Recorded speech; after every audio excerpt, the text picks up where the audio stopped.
What's up, Kansas City? I'm your host, Glenn Bryan Frizzell. Today we are taping in the 18th and Vine District, now home of Cascade Media Group.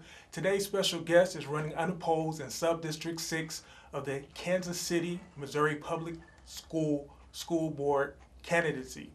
He is running unopposed and he will get a 5-year term. We are pleased that he came here to talk to us today. Ladies and gentlemen, please welcome Mr. Carl Evans. How are you doing today? I'm fine. Glad that you came. We know that you're running unopposed and you don't have anything to hide or to prove to us. Right. So we're just going to sit back and glean from your wisdom. Can you tell us why you are seeking to be reelected to the school board? Well, one term for me is I didn't feel like I did what I wanted to do. And first term was kind of getting my feet wet. And even on the first term I was not elected, I took the place of Marilyn Simmons, who got sick. And I was put in that place because of her illness. And as I said, I did not feel like I had accomplished a lot because it was getting to know the process. And so it takes more than one term. Well, it doesn't take more than one term, but it takes a lot of paying attention to what's going on in the system. So I am running again to kind of finish some of the work that has been started by us as a team, the board. Excellent.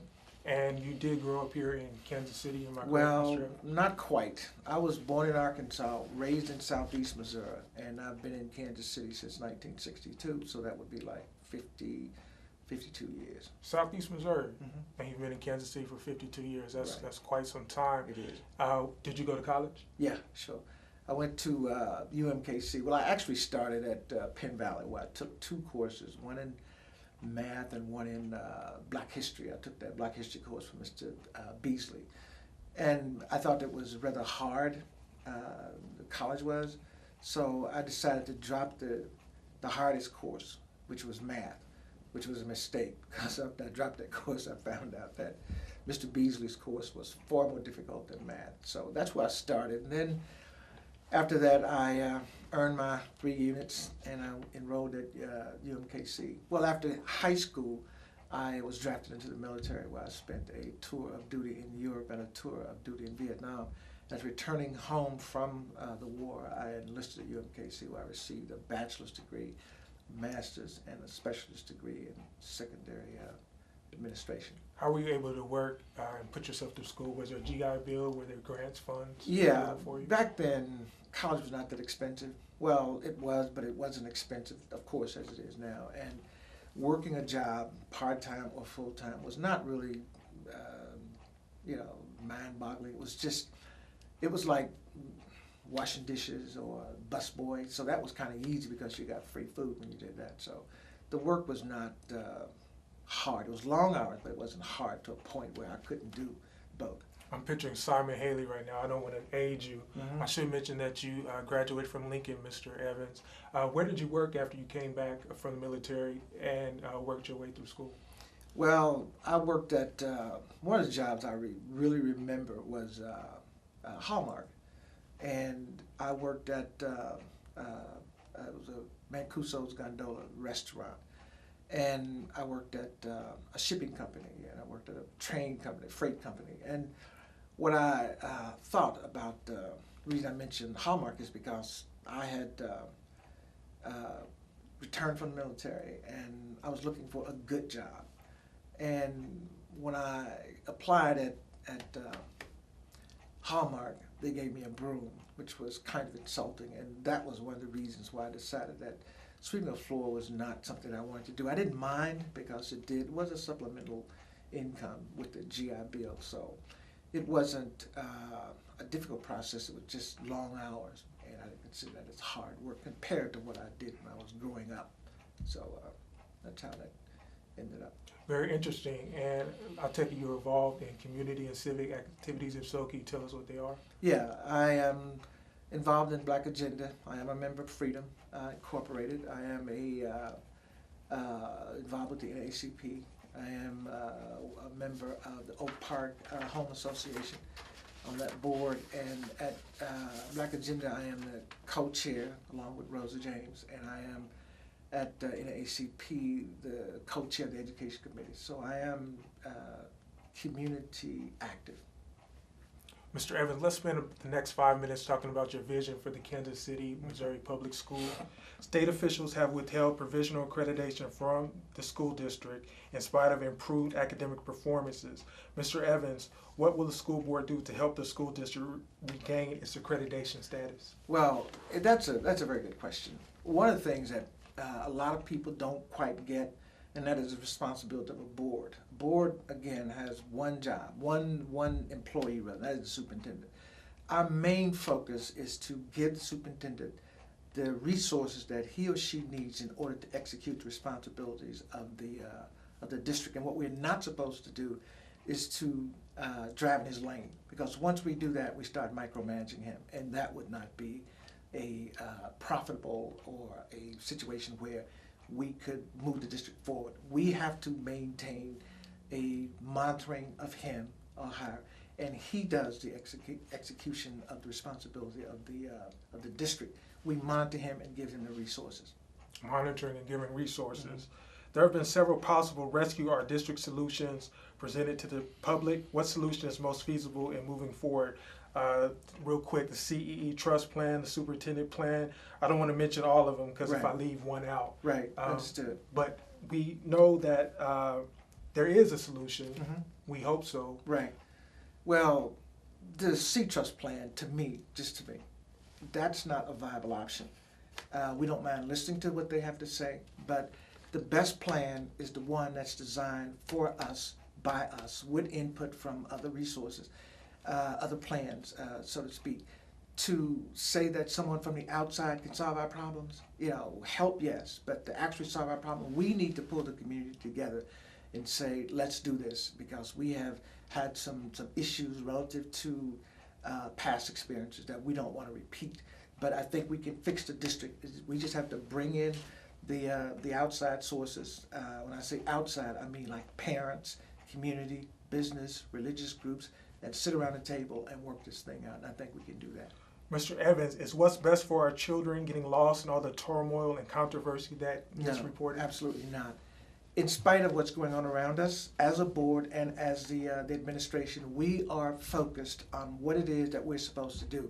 And we cannot afford to deviate from what's happening outside of us. We have to stay tuned to educating our children. So we hear what's going on outside, but we can't afford to be sidetracked by what's happening outside of what we are supposed to be doing, and that is providing a quality education for our children. How does technology fit in whatever's being done today as a contrast to what we no longer do from yesterday? Okay, I remember a long time ago that we had word processors, and that was like an advanced version of a typewriter. I remember my brother. Okay. And that was an advanced one. Yeah, for sure. Absolutely. We were like light years behind outside districts and outside schools for that matter. I was at an inner city school, and we had those typewriters, and outside were the word processors. And we had some, but not to a point where we could actually say that we were technically advanced. Even then, 30, 40 years ago, I realized that we were behind the time. So technology is so critical, because even our testing will become digital, will become technical, and we can't afford to not become technical. We have to move along with other districts. But the thing is, technology costs money. So we have to really evaluate the technology plan that we have in order to keep abreast of what's going on outside of our district. Mr. Evans, a recent article in the Kansas City Star stated that a state takeover of the unaccredited Kansas City School District is possible. What do you think? Will the school board let this happen? Would you care to comment? No, I don't.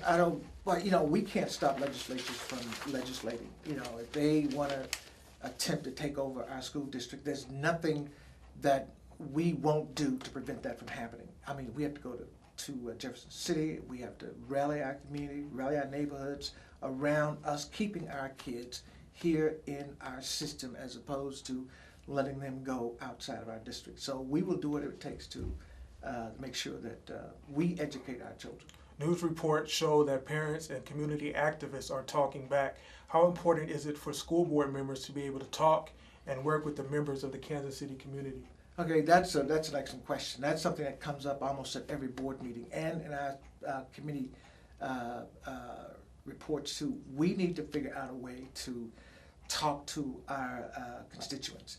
Dr. Green does a wonderful job of On the Scene with Dr. Green. He goes out several times a month to talk to parents throughout the system. As a board, we need to do the same thing because we need to tell our story as he is telling his. When I say his, I mean the administration. So it's important that we as a board let the community know that we are here and we're here to serve and not to be served. We're here to serve and not to be served. Those are excellent words. What's up, Kansas City? I hope we're paying attention. How do you plan on working with new members who are elected to the Kansas City School Board? Well, I think that any number of those new members are capable of serving on the board. So at forums, we dialogue, we talk to each other, and I give them all the compliments that I can think of to ensure, to let them know that I don't have a slate, so to speak, that I would say I'm going to endorse you.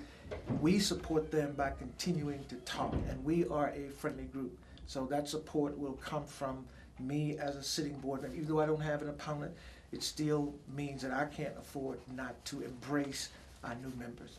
Mr. Evans, you were elected to the Kansas City, Missouri Public School District School Board first in 2011.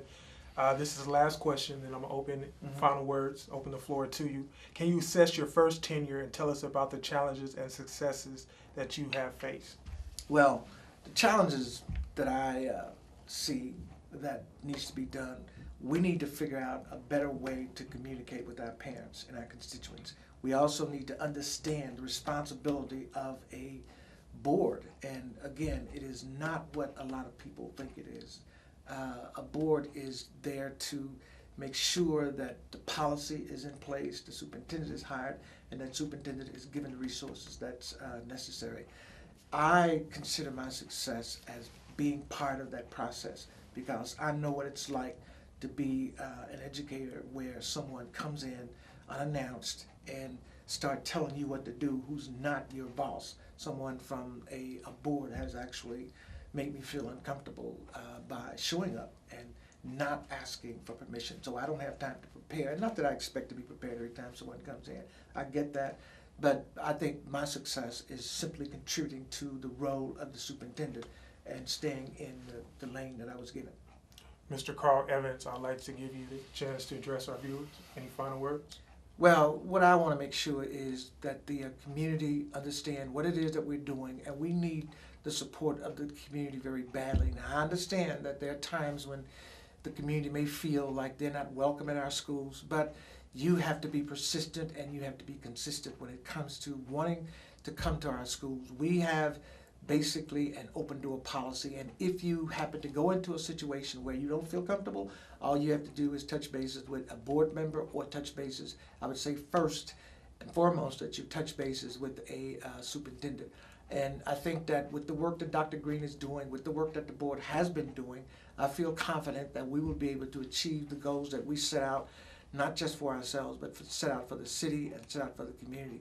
And I want the children of the district to understand that we are definitely there for you. It may not always seem like it is, but Dr. Green is doing a great job of putting together quality staff and the kind of procedures and processes in place to ensure that you are college and career ready. So that's basically what I want the community to do, and the children and the parents of this community to look forward to. Mr. Evans, we thank you for your gracious appearance.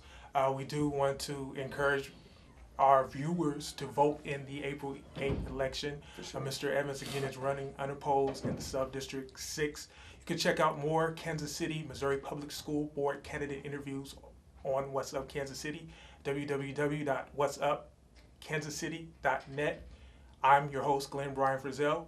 Remember, the sky is truly the limit. Aim high. If you shoot for the moon and you miss, at the very least, you would have landed among the stars.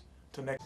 CMG wants you to always remember, the victory we call success goes to the best prepared. When you invest in your community, you're really just investing in yourself.